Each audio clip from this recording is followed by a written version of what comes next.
Welcome everybody to a brand new series here on the channel. Before we get into anything, please head down below and hit subscribe, hit that notification bell so you don't miss any future uploads. And if you do like what you see and you're liking the content that I do put out, leave a like and a comment and help the channel grow in any way you can. So jumping right into it, as you can see, we are jumping into Formula 1 in the new F1 2022 game, also known as F1 22. And we're going to be driving for McLaren in this series.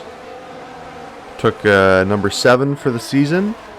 Now in this race, we're starting off with Bahrain, the very first race in the Formula 1 calendar. Qualified 5th, but as you saw in the opening straight into turn 1, we managed to overtake Fernando Alonso to move up into P4. So in the lead right now we have Charles Leclerc leading the race, then we have Max Verstappen behind him, and we have Lewis Hamilton in front of me. Starting the race on hards, we are planning for a one-stop race if everything goes accordingly. Start off on the hards and move on to the mediums later on in the race. Try to kind of overcut everyone, I guess. Try to stay out as long as I can on these hards before I start losing grip. As you can see, tires are still a little cold off the start, so I'm still going a little bit wide on some turns and little chicanes, but that's going to get better. As those tires heat up, you'll get more grip. Hards are also the tire, for those of you who don't know, have the least amount of grip, but the longest running time on them. As you can see, Alonso's going to move up to the inside here. He's going to overtake me, and then I'm going to move back to the inside and re-overtake him. So just for a split second we lost our position there, but we're going to move back up into P4 and we're going to continue this race. So the running order is going to stay the same for a little while. I'm going to have Alonso pressuring me for a while. That was kind of the biggest thing at the beginning of this race.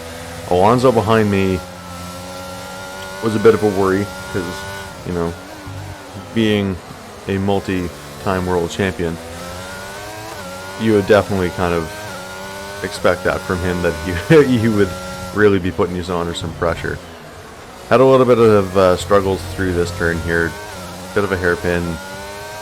Through the beginning of the race, it took me a little while to kind of get adjusted. I know through practice and qualifying I did a little bit better through that turn, but then I was also on soft tires most of the time, so a little more grip, tires were a little warmer.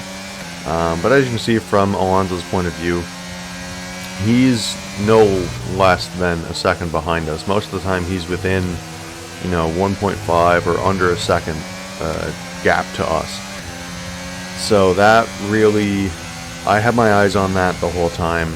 I was trying to watch how, big our gap was and if I was pulling away from him, but I wasn't naturally going to be pulling away very easily.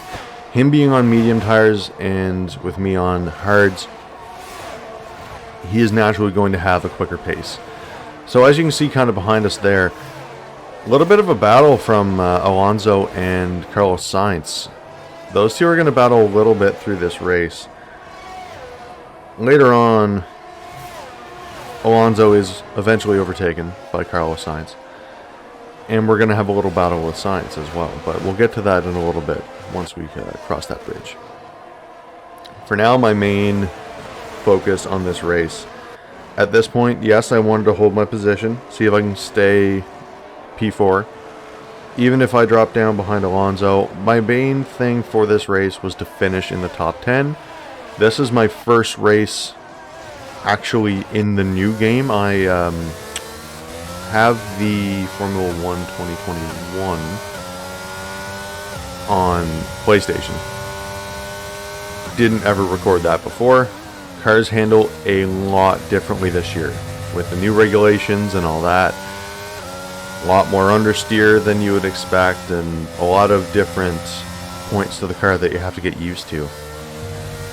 So I took the full practice sessions I could here, the full hour-long practices and the full qualifying sessions, and still getting used to the car, but over the course of the season you'll see how we will slowly improve with the car and get used to the handling and all that. So it's not like I'm a stranger to Formula 1. I'm a big Formula 1 fan myself.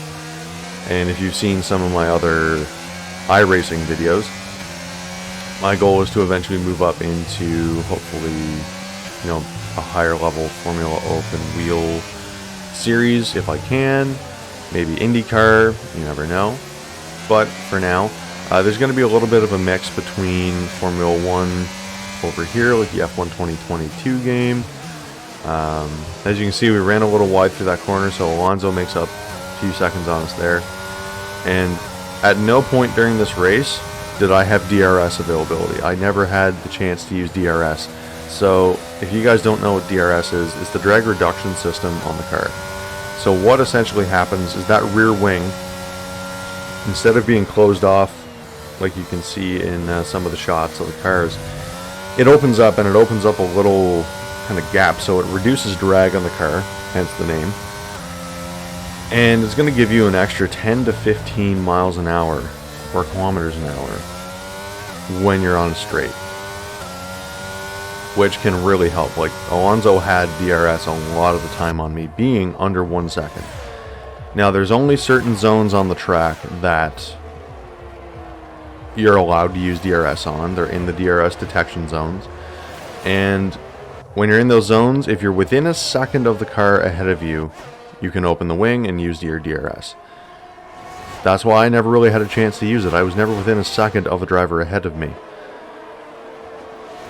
Kind of a, not necessarily disadvantage, just didn't give me any more of an advantage. Now, as you know, I was talking about earlier, basically coming back full circle, I'll be posting content for this series. I intend to make it a full series. I didn't run the full 2022 calendar of 22 races. I shortened it to about 16 races, I believe, 16 or 17. So there's a few races missing from the calendar, such as Monaco. I know that might upset some of you. I'm not a huge fan of Monaco. Yes, it's a historic track, but it's not, in my opinion, a very exciting track when there's not a lot of overtaking and stuff like that. So Monaco's gone, Baku's gone, there's a few other ones. I don't think I'm racing at Singapore. I took a few of them out. But this is going to be a full-fledged series, and we're going to race every one of those. For the next videos, I will do my best to put qualifying in the videos. See some of the laps we put in. I don't think there's any real reason for me to put practice in yet, unless that's something you guys want to see. I can put in some practice. As you can see, Carlos Sainz has overtaken Fernando Alonso. That happened a little while ago, the last lap or two. But leave a comment. What do you guys want to see? Do you want to see practice in this? Do you want to see the full, basically, not necessarily the full length practice session, but some highlights from practice, qualifying, and then the full race? Or what do you guys want to see? Let me know, leave a comment, and I will do my best to kind of make everyone happy and do my best to include everything you guys want to see. I've actually narrowed this video down to, this full race was going to be almost 50 minutes. If you guys want to see a full race in the future, leave a comment. Let me know. Like I said, let me know what you want to see. Ran really wide there. Gave Carlos some time to make up a few seconds. But this video has been shortened. This race has been shortened. A lot of the main highlights. Sometimes you just get to see me pulling a few hot laps, running around, you know, trying to put in my best times and trying to keep the cars behind me. Starting to get a little bit better with the track. Still running really wide. Kind of misjudging the apex on that turn. Tires are definitely warm now. We've been running quite a few laps, and we still have managed to keep P4, which I'm very happy about. Sometimes what I will do, if there's a driver behind me that is within a second, like let's say Carlos, like right now, where he has DRS, what I will do is I will turn on my ERS. It's basically like your extra little bit of overtake is kind of what they call it. Gives you the car extra little bit of juice and power. So even though I'm not overtaking, I'm trying to keep him behind me. So I'm trying to gain any little bit of extra speed that I can, as well as trying to take the corners a lot tighter and smoother. Works wonders when you can actually run a really clean lap with, you know, clean turns, corners, and everything like that, and not be running wide. So once again, running wide, giving Carlos a little bit of extra seconds to make up. Really trying to push. Kind of wearing my tires out a little bit more because I'm putting a lot of pressure on them. But it's what I have to do at this point to try to keep Carlos behind me.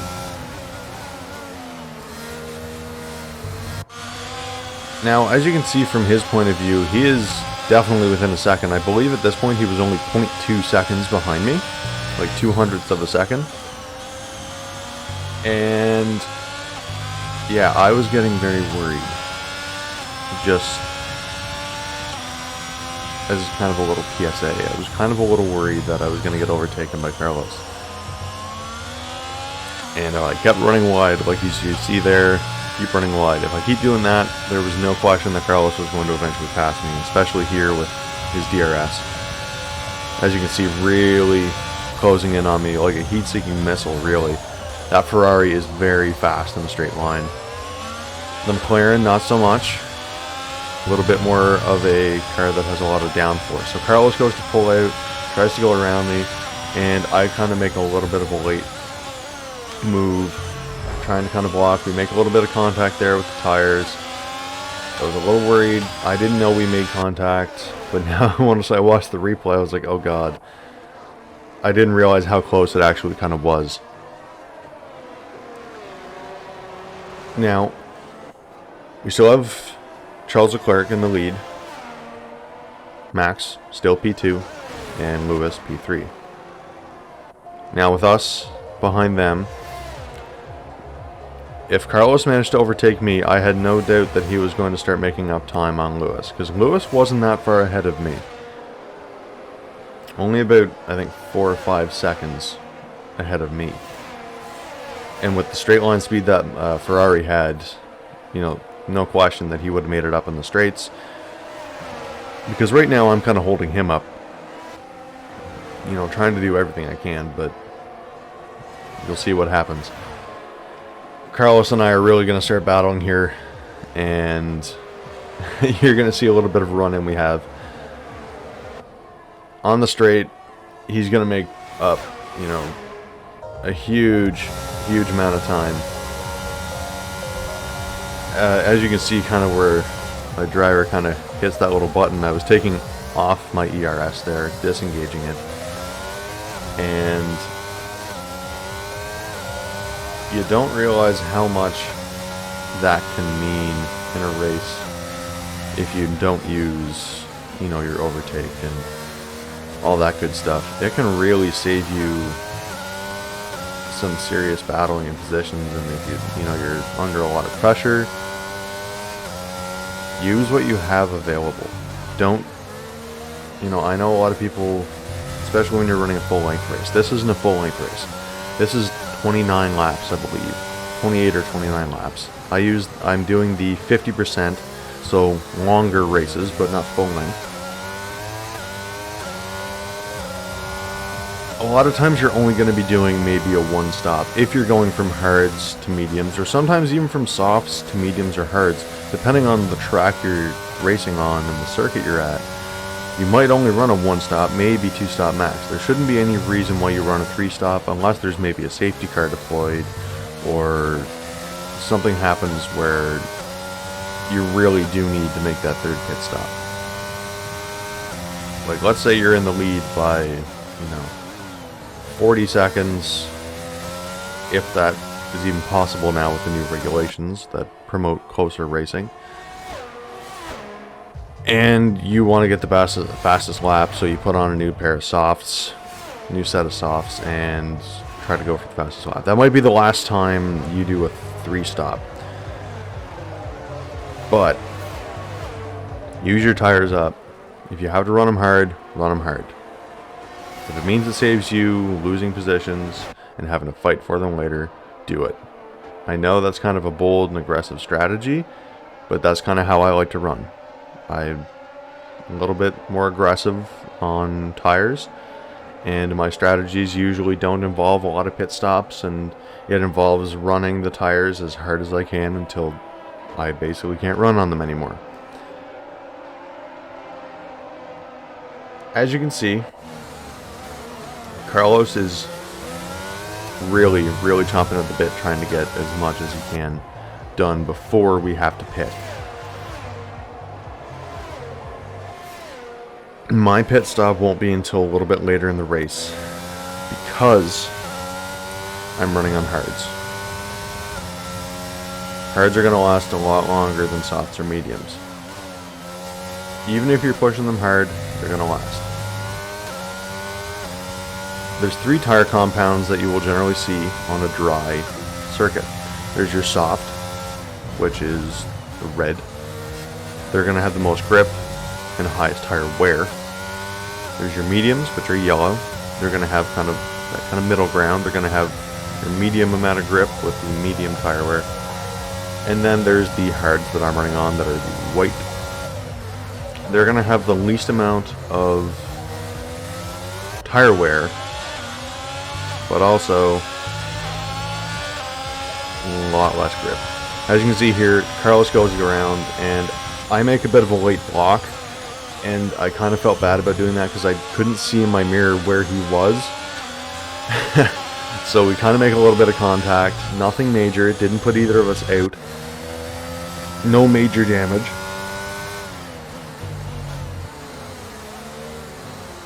And it really kind of shows how close racing can get this year. Where before, you know, at this point in the race, there's a big gap between a lot of drivers. Slow down a little bit too much coming through this turn, and I believe Carlos almost rear-ended me because I almost stopped during that corner. Went on the brakes a little too much. And yeah, this year it's a lot more exciting. Like if any of you guys watched the actual Formula 1 season, if you guys watched this past weekend's race in England and the UK in Silverstone, that was a very exciting race. Lap 1, the huge crash with Guan Yu Zhou and Alex Albon and George Russell. Then the rest of the race, coming into the end, the last few laps, the 3 and 4 wide with Charles, Lewis, Max, and Checo, Sergio Perez, and Carlos. And then Carlos getting his first F1 win. So if you guys haven't seen that, great race to check out. We're going to jump a little bit further in the race here. At this point, we're getting ready to pit. Pit window is going to open up fairly soon. We are in P1 right now. As you can see on my little steering wheel on the little MFD, we are in P1 because the other cars, the other drivers have pitted. So, we're going to pit here. We're going to be pitting on the mediums, which means we're going to have a little more grip. We have a great pit stop, no mistakes, we get it pretty quick, and we're going to move back down a little bit again. We're going to drop back down, I believe, to P3.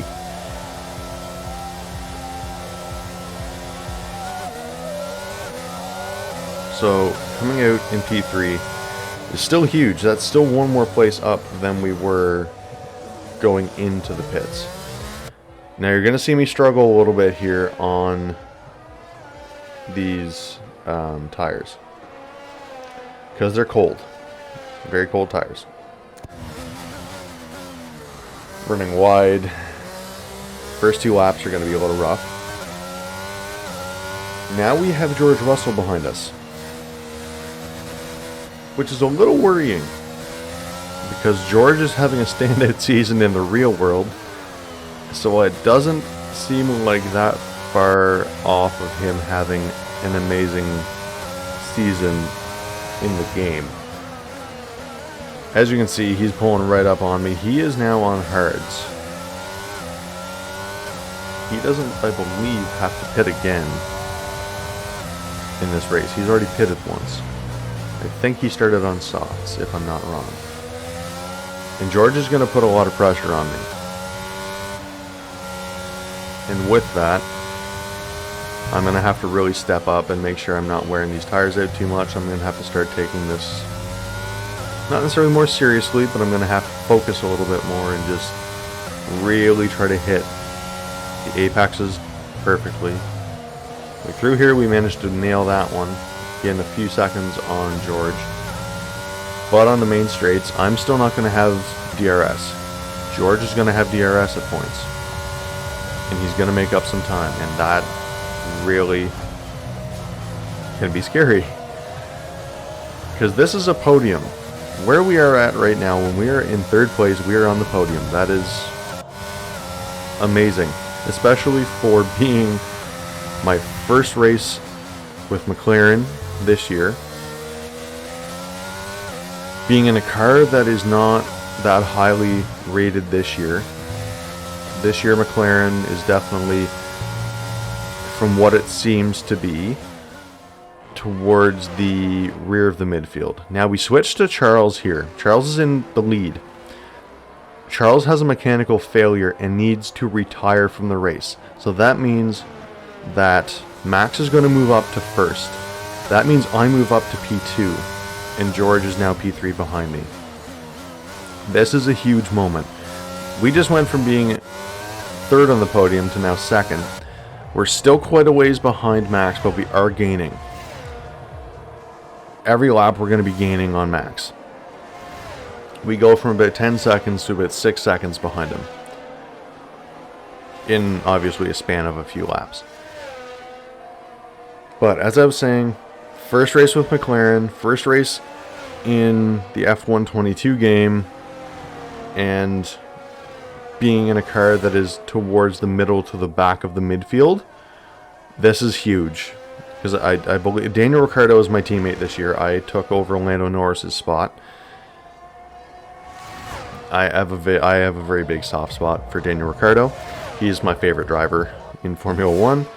Yes, he might not be on the greatest team right now, but he's still my favorite driver. Can't beat the smile, and he has, had a very good career for where he was with Red Bull, and he has had some very good races when he was with Renault. Now, I'm trying to hold on to this as long as possible. I've put some good distance on George, and as you can see, we're gaining on Max. Now, there's going to be something huge happen here this lap that is going to change the outcome of this race. Coming down through the straight, as you can see on the right, you can very briefly catch a yellow flag that quickly changes back to green because Max has had a mechanical failure. He needs to retire and pull off. This means we have moved up into P1. We are now on pole. We are now the race leader. We still have, I believe at this point, we still had 10, 12 laps to go. Maybe less. But we're going to start running into some of the back markers. Now, as opposed to iRacing, where back markers can be a problem because some people don't know, what a back marker should be doing and how they should be behaving. We're racing against the AI right now with my career, or the career mode. So they actually know to move over. If the race leader or someone ahead of them that has lapped them, to move over. Which I very much appreciate. Because if you guys have seen some of my iRacing videos, you can see we get tangled up with some back markers sometimes, and that is no fun. Right now, as you can see, George is at the very back there. George is very far behind us now. We have, I believe, almost 8 to 10 seconds on George Russell now. So we are smooth sailing. As long as I don't, make any big blunders or mess anything up, we are basically home free at this point. So, this is huge. Especially for me because they're in my series that I did before. The one I never broadcasted, the one I just kind of did for my own fun and personal amusement. This is my first win in a very long time. I know, yes, it is against AI, but I do have them on hard difficulty. I have them rated at, I think, 70 or 75. And I do race with some assists on. I know some of you will be saying, why are you racing with assists? Because I'm still getting used to this car, I'm still getting used to the game. I will turn them off as we go through the season. I will adjust. Right now we are running with traction control on, just to get used to it. But we will move on from that eventually. Coming into the closing laps of this race, I am over the moon that we are still in this position. Not getting complacent. Still trying to race as hard as I can and as, cleanly as I can. Don't want to give up any time for George. But I don't think that's going to be an issue at this point. If I have a little bit of a slip up, I might still be able to get on the track. And I don't know if you guys noticed, but on the left side of the car, there's a little bit of what looks like just cosmetic damage to the side of the car. I honestly don't know where that came from. That might have been from when we had our little tussle with Fernando Alonso early on in the race, because Carlos and I both touched on the right side of the car, so not sure where that really came from. Either way, oh, it looks like a little bit of cosmetic damage on the right now if I actually look. Didn't notice it before. But all damage aside, tussles aside, battles aside, we are going to be bringing home points for McLaren from P1, and we also have the fastest lap. So for those of you who aren't familiar with that, what that means, yes, you've gone fastest, but it also gains you an extra point, which can be big. So that's huge for us. We're not in the championship for the constructors yet. Mercedes is ahead of us with more points, but we're in the drivers' championship now. We are a contender now. Coming down onto the last straight, this is our last turn before we go across the line. Thank you so much, guys, for watching. I hope you liked the video. If you did, leave a like, leave a comment, and don't forget to hit that subscribe button and the notification bell to not miss any future uploads in the future. And have a great day, guys. We will see you in the next video. Bye-bye.